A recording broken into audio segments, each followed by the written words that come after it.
Anniston's largest workplace got a new boss today. One more dry day across East Alabama, and then we return to scattered showers and thunderstorms every afternoon. We'll have the complete forecast details coming up. We had some high school football 7-on-7 today. We'll preview one of our local teams coming up in sports. EAN Local News starts now.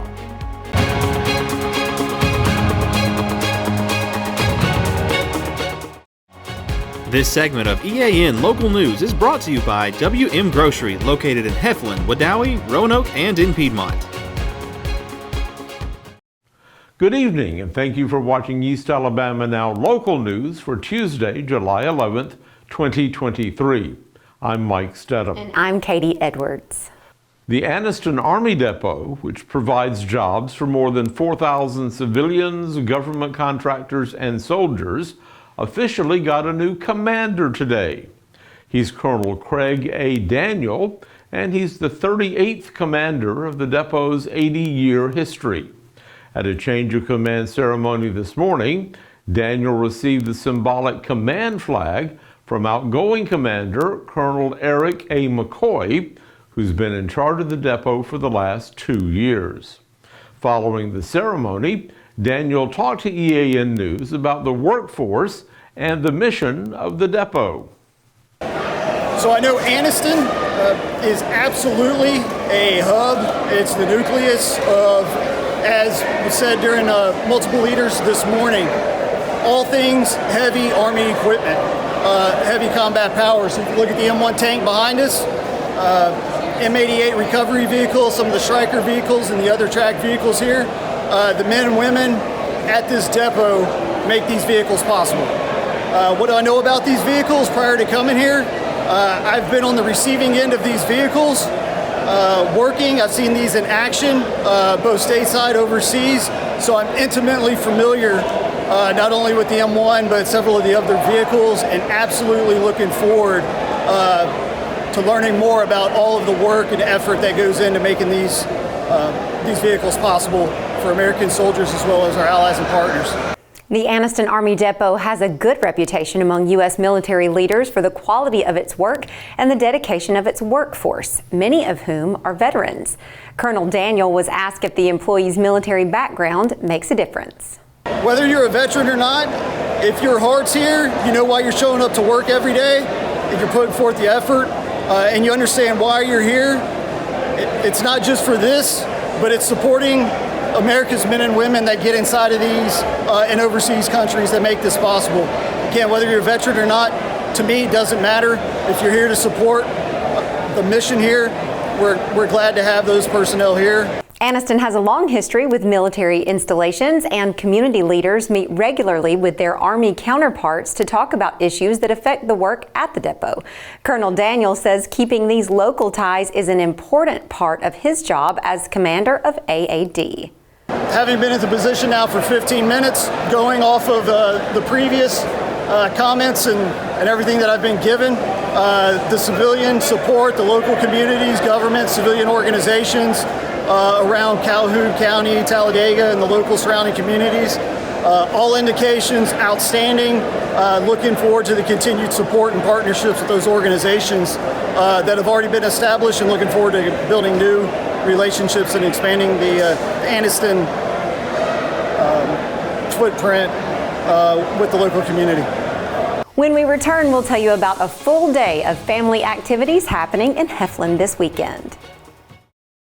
Since 1993, WM Grocery has been a major part of our local community. WM offers the very best in fresh produce and an outstanding meat department. WM also has many local products not found anywhere else and fresh sushi every day. If you need an event catered, come see Mrs. K at any WM store. Curbside pickup is also available for your online grocery orders. Be sure to download the WM app for all the deals of the week and shopper rewards. Go check them out today at any of their locations. We take pride in our community and appreciate your business.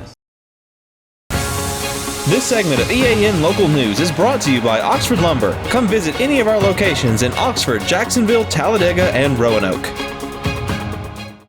CC Athletics, a new Heflin business that teaches cheerleading, gymnastics, and tumbling classes, will hold a special family field day and festival. It's this Saturday at the football field behind the National Guard Armory building. Co-owner Casey Cavender says they have lots of individual and team activities planned for the event. It's a fun day of field day games for families and people of all ages and abilities to come out and just have a really good time together. It's a time of community. We've also got a basketball three-point contest as well as a football target contest that we're going to have so that others of all ages and abilities can come out and have a good time as well. We've got over 40 arts and crafts vendors as well as food vendors that are going to be here. So you come out and have a good time with us from 10 a.m. to 8 p.m. Valencia Cantrell, the other co-owner of CC Athletics, says admission to the festival is free. There will be a $20 pass available for children who will be able to play in the fun zone all day, and some of the team activities will require registration fees. Cash prizes will be given to the winners of some events. When it comes to all of the games, there's something for all ages to do. So there's different divisions there. It's something for all the families to be able to do. So you don't necessarily have to stretch, but of course bring your team. So we're really excited about that. When it comes to all of the different games, they are sponsored by many of the businesses here in Heflin, Alabama. We also have field day shirts.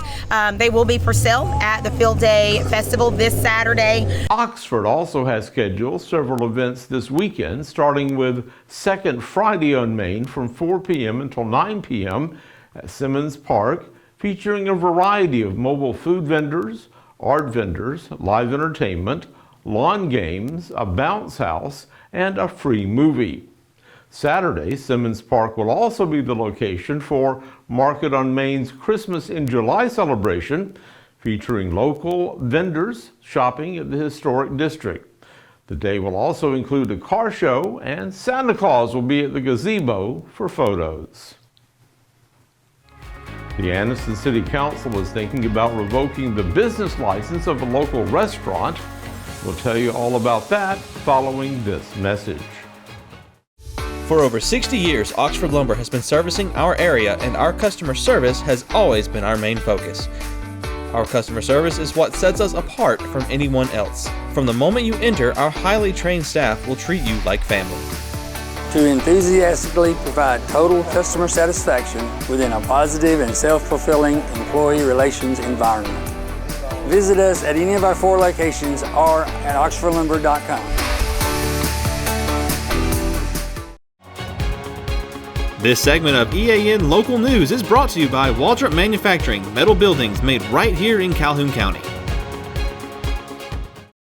Anniston City Manager Stephen Folks has asked the City Council to hold a public hearing to revoke the business license of Rooftop 801 Restaurant for numerous violations of city and state regulations. Folks told the council at a called meeting Monday night that the owners of the downtown restaurant have been accused of selling liquor without a license, allowing more people inside the restaurant than the fire marshal has approved, and allowing people to smoke tobacco and marijuana inside the restaurant. He says the city has also received complaints about fights in the restaurant, excessive noise, and refusal to allow public safety officials to enter. The council has agreed to hold the hearing at 5 p.m. on July 24th at the City Meeting Center to discuss that license. Well, Mike, we had a nice break from the humidity this morning. Boy, it really was nice. It's getting a little bit warmer, but it's not that oppressive, really summertime heat yet. That's right, and we're thankful for that. Let's see if it will continue. Jon Holder joins us now in the EAN Weather Center. John, what's the weather looking like as we continue through the week? Well, Mike and Katie, it's been a stretch of dry weather for the last couple of days across Calhoun and Cleburne counties, but that is about to change. We will detail the forecast for the rest of the work week and look ahead to the weekend next. Well, my name is Mike Craven, and we recently purchased an open carport, metal carport from Waldrop Manufacturing. I have an extra car. We have a very small home, very small driveway, and I needed somewhere just to park another vehicle, just out of the weather. And I had been told by 2 or 3 friends that knew we had recently remodeled a home that Waldrops were the people that you need to go talk to. I was in that area one day and I thought, hey, I'll just stop in, and I did without calling, and greeted warmly, well taken care of. It was just, really the whole process was just good from day one.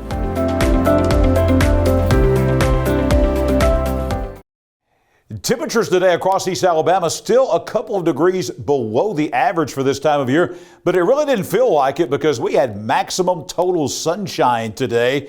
The high today was 88 degrees. That's about 2 degrees below our average. The morning low this morning was very pleasant, 66, about 5 degrees below our average of 71. Again, our record high, 103 back in 1980. That was the big heat wave of 1980. So you're going to see most of our record highs for the next several days will be from 1980. The record low at 55 degrees. And the sunrise and sunset time, sunrise at 5:42, and the sun setting tonight at 7:56. Weather on your street. We're going to begin tonight taking you out to Ingram Wells Road in Ohatchee, right off of Alabama Highway 144 in the heart of Ohatchee. Mostly clear skies tonight, about 68 degrees for the low overnight tonight. Now, coming up tomorrow, we're going to take you out to Joseph Springs Motorway in White Plains. That's a beautiful part of the country, out in the country, kind of connects Choccolocca Road with Highway 9. Beautiful part of Calhoun County. One more dry day, and look at the temperature tomorrow. Maximum sunshine, no rain in the forecast, 93 for the high tomorrow. A sunshiny, hot day coming up in eastern Calhoun County. And for the rest of the work week, well, we're going to take you out to Buggy Lane and Sachs. That is right there, kind of between U.S. Highway 431 and Linlock Lane. Nice neighborhood there. Afternoon and evening storms going to return for the rest of the week. Highs will be in the 90s. Lows will be in the 70s all the way through the rest of the work week on Buggy Lane in Sachs. The 7-day forecast is going to see increasing temperatures and also increasing shower and thunderstorm activity. That means we're going to be looking at heat index values creeping up as well. Nothing that we haven't seen already this summer, but just be aware as we get into Thursday and Friday and Saturday with those temperatures staying in the low 90s and a 50 to 60% chance of showers. That means a lot of moisture in the air. And with that means we're going to have heat index values approaching about 105 degrees. The forecast, once we get into Thursday, not changing a whole lot. We'll have highs again in the 90s, 50 to 60% chance of rain, nighttime lows in the low 70s. Pretty classic Alabama July weather across East Alabama. With all the sunshine that we had yesterday and the sunshine that we had today, don't look like this guy and don't look like me. No, I disobeyed. I didn't put the sunscreen on out at a FCA 707 camp today, and I kind of paid the price. You can see it here. Use SPF 30 or higher broad spectrum water-resistant sunscreen. Put that on 30 minutes prior to going out into the sun. Reapply that every 2 hours, especially if you are swimming, especially if you're doing a lot of hard work. You need to towel off and keep reapplying that sunscreen throughout the day. And if you can, I did a little bit of this today, spend time in the shade, wear light, loose-fitting clothes for maximum protection so you don't look like me or this guy. Don't forget the sunscreen. Speaking of that FCA 7-on-7 camp at McClellan today, not only was I there, but Chase Robinson was there with complete coverage of the FCA 7-on-7. Chase? Thanks, John. The Fellowship of Christian Athletes hosted a 7-on-7 today out at Fort McClellan in Anniston. 14 teams were there from all over the state, including several of our East Alabama teams. The Pleasant Valley Raiders were one of the teams on hand today at the FCA 7-on-7. The Raiders have a lot of guys coming back this season after their 4-6 season a year ago. Head coach Jonathan Nix talked to us about what he likes about this year's team so far. I really like our up front guys. I mean, we've got some guys up front that I feel like's working really hard this summer. You know, the majority of our D-line and O-line's coming back from last year. You know, we've got some key running backs coming back. I do like our skill. They're coming along where we can, you know, able to pass the ball a little more. But I think balance with that run is going to be a tough act to follow there. As the Raiders have been going through summer workouts and competing in 7-on-7s and other competitions, one thing Coach Nix has noticed is the leadership he has on this team and guys wanting to spend extra time working. Our attendance has been great, and we've had some good leadership. Got a lot of kids staying over after practice, and then that just feeds off of more and more doing it once they see a couple of them doing it. And so to start with it, the summer it was 3 or 4 staying over, and now all of a sudden, now there's a group of 12 to 15 that's staying over to get extra work. You know, some of them coming in at night and doing extra workouts, and so all that stuff I know is going to pay off. Yep. The Pleasant Valley Raiders open up Week 1 at Donahoe on September the 1st. Jacksonville State pitcher Jake Peppers was drafted last night in the 9th round of the Major League Baseball draft to the Chicago White Sox. Peppers is a native of Geraldine, Alabama, and this season for the Gamecocks, he appeared in 12 games with 7 starts. He had an ERA of .506 this season with 60 strikeouts with only 26 walks in 58 innings of work. He had a .238 batting average for his opponents. That's it for sports. Let's head back over to Mike and Katie. Thank you for watching East Alabama Now Local News. We're here online every weekday evening starting around 6:30 on either Facebook or YouTube. Just log into our video feed and watch the news whenever it's convenient for you. Don't forget to like and subscribe, and feel free to leave us a comment while you're there. We'll see you back here Wednesday for your news on your schedule.